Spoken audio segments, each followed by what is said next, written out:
अध्याय 50 कोई नैतिकता नहीं। कार में लियू यानरान ने अभी अभी दृश्य के बारे में सोचा और उसका चेहरा अभी भी लाल था। आखिरकार उस दिखावटी व्यापारी को अभी वैसा बनने देना बहुत संतुष्टदायक था। न केवल वह शर्मिंदा था बल्कि यूली और अन्य लोग भी शर्मिंदा थे। इस बीच ये हुआ ने लियू यानरान से उसे अंदर चलने से पहले विला के प्रवेश द्वार पर भेजने के लिए कहा। जैसे ही वह विला में दाखिल हुआ, उसकी चौथी बहन ये चान उम्रुडोमा एक टोपी पहने हुए थी। वह अपने हाथों में एक मध्यम आकार का पफ लेकर बैठी थी। वह खाना खा रही थी और अपनी तीसरी बहन ये शिन को घूर रही थी। इस समय ये शिन भी थोड़ा उत्साहित था। छोटा भाई, आप पूरे दिन घर पर नहीं रहे, आप कहाँ चले गए थे? जैसे ही तीसरी बहन ये शिन बोलने ही वाली थी, उसने ये जुबान को पीछे चलते देखा। फिर उसने उत्साह से कहा, छोटे भाई जल्दी आओ, मैं आपको कुछ कहना चाहता हूँ। मैं अपने दोस्तों के साथ खेलने के लिए बाहर गया था। तीसरी बहन, क्या गलत है? तुम इतने खुश क्यों हो? ये जुबान आगे बढ़ी और उसकी तीसरी बहन ने उसे अपनी बाहों में ले लिया। उसके सिर का पिछला हिस्सा उसकी तीसरी बहन की छाती पर झुका हुआ था। ये बिल्कुल आरामदायक था। ये कहा जाना चाहिए कि प्रशिक्षण पर ध्यान केंद्रित करने से वास्तव में शरीर के कुछ हिस्से अधिक लचीले हो जाएंगे। छोटे भाई, आप इस बारे में नहीं जानते, लेकिन आपकी तीसरी बहन आज मास्टर माँ को चुनौती देने गई थी। चौथी बहन हंसी और उसने अपने हाथों में कशिए शुवान की ओर बढ़ा दिया। ये जुबान ने अपना सिर हिलाया। तब दूसरे पक्ष का चेहरा सूजा हुआ होगा। ये हुआ ने पहले मागुओ, जिन्हें मास्टर माँ के नाम से भी जाना जाता है, के बारे में सुना था। वह तो बस एक ठग था। इस बीच उनकी तीसरी बहन प्रांतीय मार्शल आर्ट एसोसिएशन की अध्यक्ष थी। तुलना स्पष्ट थी। ये शिन ने भी सिर हिलाया। पहले तो इस आदमी ने मुझसे परहेज किया, बाद में मैंने उनसे मैच के लिए पूछने के लिए बहुत ताकत जुटाई। मैंने उसे एक भयंकर सबक सिखाया। आइए देखें कि वह दूसरों को कैसे धोखा देना जारी रख सकता है। जब ये शिन बात कर रही थी, ये चान भी अपना फोन देख रही थी। फिर वह दंग रह गई और उसने फोन ये शिन को दे दिया। मैं तीसरी बहन, इस वीडियो को देखो, यह आश्चर्यजनक है। क्या हो रहा था? ये शिन ने फोन लिया और उसे देखा। वीडियो में देख रहा शख्स कोई और नहीं बल्कि मागुओ था, जिसे मास्टर माँ के नाम से भी जाना जाता है। हालांकि वर्तमान मास्टर माँ पहले से थोड़ी अलग थी। उनका आधा चेहरा सूज गया था और आंखों पर भी चोट के निशान थे। हालांकि भले ही वह ऐसा हो गया था, फिर भी वह मुस्कुरा सकता था। इस वक्त वह कैमरे की तरफ देखकर मुस्कुरा रहे थे। नमस्कार दोस्तों, कल स्थिति ऐसी ही थी। कुछ दिन पहले कोई मुझे ढूंढने आया और बोला, मास्टर माँ, मैं सुहान प्रांतीय मार्शल आर्ट एसोसिएशन से हूँ। हमारे राष्ट्रपति आपसे प्रतिस्पर्धा करना चाहते हैं। फिर मैंने उस व्यक्ति से कहा कि वह अपने राष्ट्रपति को व्यक्तिगत रूप से आने के लिए कहें। वह आया। मैंने एक नज़र भर देखा। अरे, वह एक युवा महिला थी। वह ऐसी लग रही थी जैसे वह 1.7 मीटर लंबी हो और उसका वजन लगभग 50 किलोग्राम हो। देखने में तो वह मेरी बराबरी की नहीं थी, लेकिन मैंने सोचा कि मुझे कम से कम उसे एक मौका देना चाहिए। फिर मैंने कहा, उस स्थिति में चलो लड़ें। फिर वह धड़ाम से उठ खड़ी हुई। बहुत जल्द ही जिस क्षण उसने हमला किया, उसने एक किक और बायां प्रहार किया। मैंने पहले ही उसके हमलों से अपना बचाव कर लिया है। तब मैंने अपनी मुट्ठी उसकी नाक पर रख दी। मैंने उसे नहीं मारा। इस आसन के आधार पर मैं पहले ही जीत चुका हूँ। पारंपरिक मार्शल आर्ट के अनुसार जब भी संभव हो मुझे रुकना चाहिए। अगर मैं उसे मुक्का मार दूं तो उसकी नाक टूट जाएगी। जब मैं अपनी मुट्ठी वापस ले रहा था तो उसने मेरी दाहिनी आंख पर मुक्का मार दिया। मैं लापरवाह था, मैं चकमा नहीं दिया। ऐसा इसलिए था क्योंकि पारंपरिक मार्शल आर्ट के अनुसार मैं पहले ही जीत चुका हूँ। हालांकि इस युवा महिला ने नैतिकता की परवाह नहीं की। ये छोटी लड़की बहुत अच्छी तरह से प्रशिक्षित है। जब मैंने अपनी मुट्ठी वापस ले ली तो उसने एक तेज लात मारी और अपनी बाईं मुट्ठी से मुझ पर वार किया। उसने एक ही झटके में मुझे जमीन पर गिरा दिया।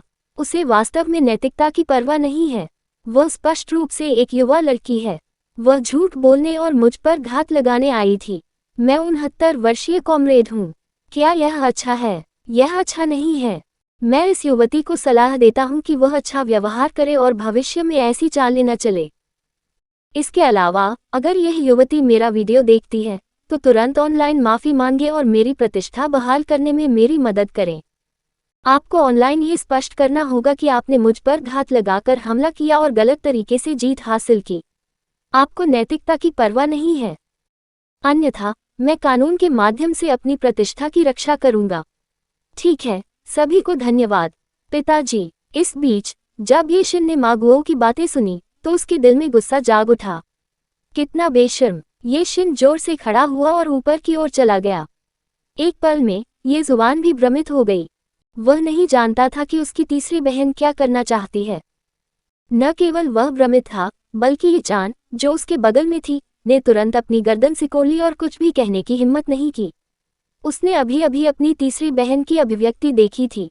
बहुत अंधेरा था, उसने अपनी तीसरी बहन की अभिव्यक्ति इस तरह कभी नहीं देखी थी। क्या हो रहा है? ये जुबान भ्रमित थी। मागुओ का क्या मतलब था? यहाँ ये कल का थर्ड सिस्टर का वीडियो है। ये चैन को वीडियो मिला और उसने ये जुबान को सौंप दिया। ये जुबान ने स्क्रीन की ओर देखा। उसकी तीसरी बहन के विपरीत व्यक्ति मागुओ होना चाहिए। वे दोनों पहले तो स्थिर खड़े रहे और सलाम किया, फिर उसकी तीसरी बहन ने उस पर पैर से वार किया। लानत है, ये जुबान केवल यही कह सकती थी। यह उसकी तीसरी बहन और मागुओ दोनों की ओर निर्देशित था। उसकी तीसरी बहन के लिए यह स्वाभाविक रूप से था, क्योंकि उसकी लात और मुंह के अतुलनीय रूप से क्रूर थे। इसके अलावा उनका लक्ष्य उसके लक्ष्य के महत्वपूर्ण बिंदुओं पर था। जहां तक मागुओ की बात है, यह स्वाभाविक रूप से था, क्योंकि वह अपने महत्वपूर्ण बिंदुओं पर इतने भयंकर हमले का सामना करने के बाद भी खड़ा रह सका। साफ था कि उसकी बहुत पिटाई हुई थी। उसकी चमड़ी जरूर मोटी थी। फिर ये हुआन ने मागुओ को मुंह से पलटवार करते देखा। ये हुआन अवाक थी। क्या उसने सचमुच उसकी नाक पर अपना मुक्का रख दिया था? उसकी मुट्ठी थर्ड सिस्टर की नाक से केवल 30 से 40 सेंटीमीटर दूर थी जब थर्ड सिस्टर ने उसे थप्पड़ मार दिया। फिर उसने अपना पैर घुमाया और मागुओ की छाती पर लात मारी, जिससे वह बेहोश हो गया। यह बहुत बढ़िया। ये जुबान ने इस दृश्य को देखा और प्रशंसा की। हालांकि वह जानता था कि उसकी तीसरी बहन युद्ध में काफी अच्छी थी और सोहान मार्शल आर्ट्स एसोसिएशन की अध्यक्ष थी, लेकिन उसे उम्मीद नहीं थी कि वह लड़ने में इतनी अच्छी होगी। हालांकि ये जुबान को अभी भी कई खामियां नजर आईं। इसके अलावा उनकी तीसरी बहन भी एक लड़की थी। उसकी ताकत अंततः कमजोर थी। इसके अलावा चीनी मार्शल आर्ट तकनीकों में अकेले ताकत से 10 लोगों को हराने पर जोर दिया गया। यदि थर्ड सिस्टर का सामना ड्वेन जॉनसन जैसे व्यक्ति से होता तो परिणाम का उल्लेख करने की कोई आवश्यकता नहीं होती। फिर उसने अपने सामने ये चैन की ओर देखा। चौथी बहन, बेहतर होगा कि तुम भविष्य में आज्ञाकारी बनो, अन्यथा यदि आप वास्तव में अपने खराब स्वास्थ्य से लड़ते हैं तो तीसरी बहन आपको मुक्का मारकर गिरा देगी। ये चान अवाक था। क्या वह इतनी कमजोर थी? इसके अलावा उसे क्यों मारा जाएगा? क्या वे उसे धमका रहे थे? हालांकि भले ही उसने अपने दिल में ऐसा सोचा था, फिर भी उसने अपनी अत्यधिक सहमति व्यक्त करने के लिए जोर से सिर हिलाया। हालांकि मागुओ बहुत बेशर्म है। ये चैन ने नीचे दी गई टिप्पणियों को देखा। आखिर कोई विशेषज्ञ भी बता सकता है कि यह मुकाबला एक तरफा था। हालांकि अभी अभी मागुओ ने वास्तव में घोषित किया था कि वह कितना शक्तिशाली था और यहाँ तक कहा कि उसकी तीसरी बहन को मार्शल नैतिकता की परवाह नहीं थी। जैसे ही वे वीडियो देख रहे थे, उन्हें ऊपर का दरवाजा बंद होने की आवाज सुनाई दी। तभी उन्होंने अपनी तीसरी बहन को प्रशिक्षण वर्दी में नीचे आते देखा। अरे अरे अरे, तीसरी बहन, तुम क्या कर रही हो? पहले ही बहुत देर हो चुकी है। आप कहाँ जा रहे हैं? ये चैन ने अपनी तीसरी बहन की आंखों में देखा। बस उसे देखकर वह अपनी तीसरी बहन की आंखों में गुस्सा देख सकती थी, जिसने ये चैन को चौंका दिया। अगर उसे नहीं पता होता कि उसकी तीसरी बहन उसे निशाना नहीं बना रही है, तो वह अब तक भाग गई होती। ये जुबान ने अपनी तीसरी बहन ये शिन की ओर भी देखा। तीसरी बहन, अंधेरा हो चुका है। आप कहाँ जा रहे हैं? मैं मागुओ की तलाश करने जा रहा हूँ। वह बेशर्म है, बहुत बेशर्म है। ये शिन ने बाहर निकलते हुए बात की। हालांकि ये जुबान ने उसे वापस खींच लिया। तीसरी बहन, इसे रोको। ये वक्त क्या है? अगर तुम जाना भी चाहो तो तुम्हें कल तक इंतजार करना होगा।